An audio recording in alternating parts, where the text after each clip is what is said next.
அன்பானவர்களே, قال رسول الله صلى الله عليه وسلم أفضل الصيام بعد رمضان شهر الله المحرم.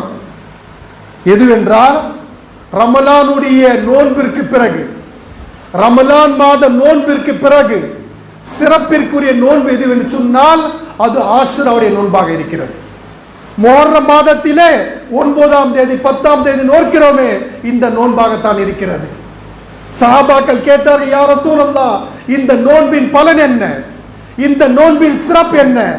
கேட்டபோது அல்லாஹ்வின் தூதர் சொன்னார்கள், ஃபகால ரசூலுல்லாஹி ஸல்லல்லாஹு அலைஹி வஸல்லம் யுகஃபிரு ஸனத்தல் மாதியா, அதாவது முன் சென்ற ஒரு ஆண்டு, கடந்த ஒரு ஆண்டின் பாவம், சென்ற ஆண்டு கடந்த ஆண்டு நாம் எவ்வளவு பாவம் செய்திருப்போம், எவ்வளவு தவறு செய்திருப்போம், எவ்வளவு குற்றங்கள் செய்திருப்போம், அதற்கு பகரமாக இந்த நோன்பை அல்லாஹ் சுப்ஹானஹு வ தஆலா ஆக்கி விடுகிறார் என்று நபி ஸல்லல்லாஹு அலைஹி வஸல்லம் அவர்கள் சொன்னார்கள் என்றால், சகோதரர்களை சிந்தித்து பாருங்க, இந்த நோன்பிற்கு எந்த அளவுக்கு பலம் இருக்கிறது,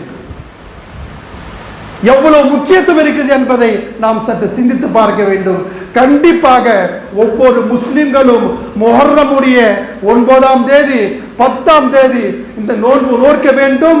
இந்த நோன்பு நோற்பது சுன்னத்தே முஅக்கதா, அல்லாஹ்வின் தூதர் ஸல்லல்லாஹு அலைஹி வஸல்லம் அவர்களால் வலியுறுத்தப்பட்ட சுன்னத்தாக இருக்கிறது.